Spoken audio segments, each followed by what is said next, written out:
Well, welcome back to the Cape Cod Organic Farm. We have a Barnstable County Beekeepers Apiary here, and it's a blustery October 9th, and we're here to talk about winter preparations. Now, a lot of what you have been doing all year round really has been getting you ready for winter. Building up your hives, make sure that they've got good queens, good nutrition, and a low mite level. That's critical. So a lot of what you need to do for winter, you've already been doing. The other thing you can do is, pick a protected area from winter winds if you can. We have a snow fence up here behind me, trying to create an obstacle, and that's one of the things we're going to talk about today. But a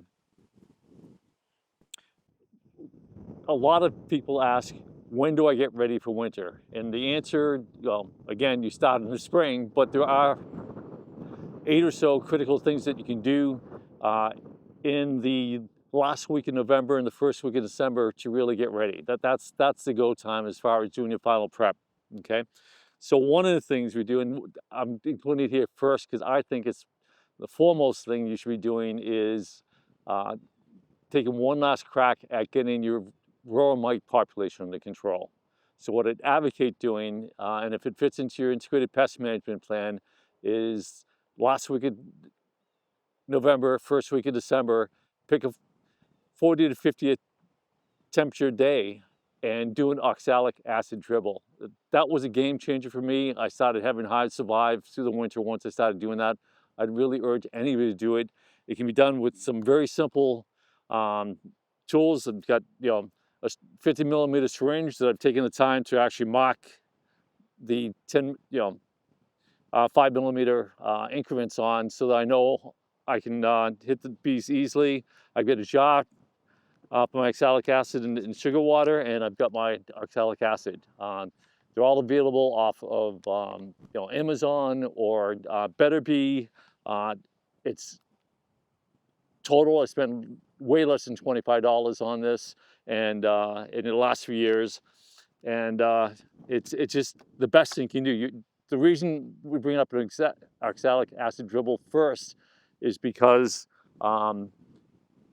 in the last week of November, first week of December, your mites are all exposed on adult bees. There's no brood. So you're playing into the biology of both the bees and the mites. So hitting them then with a oxalic acid dribble is the best thing you can do to stop your winter off, and it'll keep your mites low through the spring and maybe even into early summer. So it's a great thing to do. There is an excellent video on the details of doing this on Better Bee's website. So look up, the title of the video is How to Use Oxalic Acid Dribble Kit. They go into detail about mixing up the syrup and the oxalic acid, practicing it on the drain board of your sink so you get the feel for using the injector here, and it's just a great way to go. So please take a look at that. It's best thing you can do to get ready for winter. Okay. The next thing I want to talk about is the physical hive itself. You probably chose a good spot. It's level. That's great for the rest of the year, but in the winter you really want condensation to be able to flow out of the hive if there's excess condensation. So one of the things you should do is invest in a small level. This is known as torpedo level. You can pick it up at any hardware shop or any company you know would have equivalent level. And basically what you want to do is ensure that the hives are tilted forward. Okay, that means any excess water coming off the sides of the hives are hitting the bottom board and they're flowing out the front. So what you want to go for is just hitting the back mark on your level. So that's tilted just slightly. If it's just kissing the mark, you're right, and this hive is right on. Whoever set up to the right. If it's not, what you can do is go into any hardware store, pick up a box of shims. They're cheap, readily available. And what you do is you come back of the hive and you shim up each side so it remains level side to side, but that you're hitting that mark with the level just tilted slightly downward, right? So that's an important step. All right, the next thing you can do is use a foam board underneath the top of the hive. Now, this is was project board. You can get it at Lowe's, Home Depot, Menards, wherever. And they're cheap. They come in 2x2 sizes. You can use any knife or inexpensive saw to cut it to the size of the interior inner cover. And basically what you're going to do is just slip it in. And the reason you see here is there's the board. I'm just taking plain old, from my kitchen, plain old tin foil, wrapped it, and then secured it with masking tape on the other side. The reason you want to do that is the bees perceive board like this as punky wood, and they want to bore tunnels into it. So you don't want to let that happen. Anything that's exposed to the bees, that's semi-porous like this, you want to put aluminum foil on. This has been its second or third season of use, so you can see it stands up pretty well. So just open that hive up, put in the inner cover, over the inner cover, under the outer cover, and you're set. You're retaining heat. This is a good surface to reflect the heat back from, and if there's any moisture, hopefully it'll, moisture-laden air will hit this and flow down the sides of the hive. So the other thing I just wanted to mention quick too is it's year-round. If you look at any of my cover boards, you're going to find this material. It's called Reflectix. It comes 20 inches wide and yards long enough to do 20 hives. It's about $19 at one of the big box stores. And any time of the year, you can find it underneath my outer cover. In the summertime, which may surprise some people, but scientists have taken readings on these. It can easily exceed 140 degrees. That's enough to kill anything. So you're helping the bees out in the summer, and you're reflecting the heat back into the hive in the winter simply by having this under your outer cover year round. So it's something I really started using 2 years ago, and it's caught on with a lot of people. All right, next up in our list, secure the hive. Now you might look at this and go, whoa, I've got a brick on here. Well, that's fine unless you're in a high wind area like my home apiary is on a 25-acre lake with 14 acres of cornfield in front of it. Those westerly winds and then northeast winds in winter storms can really do a number on a hive that can actually push it over. Really strongly advocate using a ratchet strap. This one happens to be 15 feet long. I find that's an ideal size, and actually ratchet strap your hive down. I run mine front to back, so it actually goes underneath my stand and holds it down. I can be away on vacation in the winter. I don't have to worry about my hive being toppled. Let's face it, the Cape is a high wind area, and taking the extra step of ratchet strapping your hive down is really smart. The other thing is easy to forget is, don't forget, if you have a screen board, you need to take the cover out and put it in. Don't forget that step. You don't want the bees exposed to high winds coming up underneath and robbing the hive of heat. So put that in, but there's one extra step you have to take. And I found out the hard way. I went into my apiary one February after a windstorm and found my cover boards all blown out on me. Take a piece of tape and just tape the cover board wherever you put it in. Make sure that's taped in. Doesn't take much, just 6-inch piece of tape right over it, and you're good.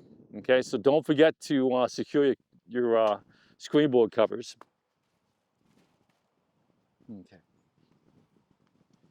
The other thing you can do is tape the seams. If you're not taking any extraordinary measures like putting a cover over the whole hive, what I really advocate is taking a vinyl backed tape. And most people, if you're running deeps, it's usually 2 deeps. If you're deep and medium, that's fine. But you're taping up this seam here between the lower box and the top box. And the reason that's important is we're always going in and breaking that propolis seal to do inspections alike. So it's never quite the way the bees want it. What you're doing is just another way to retard cold air infiltration into the hive. So taping around the seams are a really smart thing to do. This is called gaffer's tape, by the way. It's made to use on stage setups like, so if something's down temporarily, it's not overly adhesive. So this is just enough to get me through the winter. And when I take it off in the spring, it doesn't tear off chunks of the wood of the hive or the paint job. It leaves your hives looking good. So gaffer's tape is what I recommend. It's a good thing to have on hand. So tape the seams. What else you need to do? Supply emergency feed. Um, uh, there's a lot of ways to do this. Obviously, you know, if you're talking the winter months, it's going to be solid food. So one of the basic ways you can do it is take a cheap paper plate, pile it up with sugar, uh, take a spray bottle, crust the sugar over. You know, just hit it with 15 or so blasts from a sugar water sprayer and put it right in the hive. You're probably going to need, if you use that technique, you're going to need uh, uh, either a shim, or some people call it, well, let's call it a shim. And you're going to put it underneath, on top of your inner cover, put the sugar plate down, spray it, put the top cover on, and you've got emergency feed for the bees to come up through the inner cover and feed on this in the winter months. You know, it's particularly important too to have some feed on there as an insurance policy. In late January, early February, March, they're brooding up for the spring again that soon, and they're desperate for food to help support a higher brood chamber temperature needed to raise larvae. They need to get it up from in the 60s up to around 94 degrees. So their energy consumption goes way up in mid to late winter. Having this on there as a precaution is a great thing to do. The other thing that I do is for food, so I'd either do that, or the other alternative from sugar is fondant. You can get this as a Hive Alive fondant pack, and it's got a fondant like you see on a wedding cake. It's malleable and stuff. And this, if you've got a rim on your inner cover, you can drop it right over the hole. Cut a hole in this side of it where all the print is. So that way, when you put it down on top of the inner cover, you can see the progress the bees have made through the year. This is very reassuring to me. So I'll go off on a warmish winter day, pull the cover up really quick.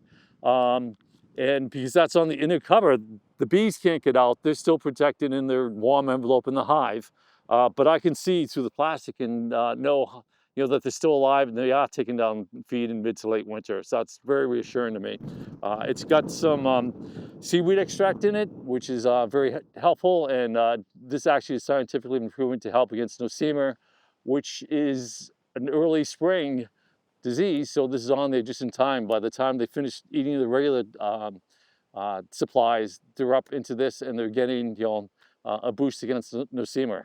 So great thing to use. Highly recommend it.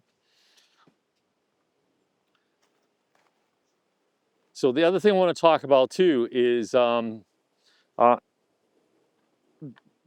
hive is extremely attractive to mice. It's warm, it's got a food supply in it, so you really want to make sure that you have some sort of mouse guard on your hive. The simplest is simply 1/2-inch hardware cloth. You can fold this in half, stick it in the hive, and the bees can get in and out, but the mice can't get through this if it's folded in half. So that's a simple thing to do, and it's in use in most of the hives here at our apiary. The other thing you can do is use a little bit more formal mouse guard. Now, what I recommend is putting a entrance reducer, which I've simply 3/4 inch squared plaque. Put that in first, leave the rest of it open. So this is 7 inches, you get another 7 inches, and then put the mouse guard over that. So that's a kind of recurring theme, and it was something I struggled with at first when I was a beginning beekeeper. It's just like, what order you put these things on? Do you need to reduce the entrance? Well, yeah, you do in the winter. You want to reduce the overall entrance side, but still give them enough air to be able to control the CO2 level and temperature themselves. But taking a 3/4 inch block, 7 inches long, put it in there, put the mouse guard over it, and you know, it's going to keep the little critters out of there. It's gross to have mice in your hive. You just don't want that, and so I really urge you to have some set up. The other alternative is this is a commercially available yellow jacket. Commercially available uh, screen that you can use. It'll keep the mice and stuff out, and you can control robbing if that's a concern by opening and closing the top vents there, and the house bees will come up and use it. I like this especially because, you know, if you think about this, it does control the wind blowing by the opening of the hive a little bit too. So it's a great thing to have. I tend to put them in after I've harvested honey in late July, early August, and then just leave them on until the next nectar flow the following spring. So I do leave these on all winter. It's fairly inexpensive and easy to use. There is a catch. There's always a catch. If you're going to cover your hive at all, this is not good. It's going to be you know, underneath the cover, and you can't use that. You'd really want to use, you know, another, you know, mouse guard, an entrance reducer like either one of these. And the question is, you know, do I use anything behind this? The answer still is yeah. I shut my entrance down halfway with the 3/4 inch block. I simply put that on first, and then let's put the mouse guard over that, right? Great.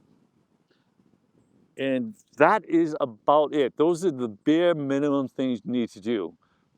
We can get into covering the hives later on. We'll probably do another video on those.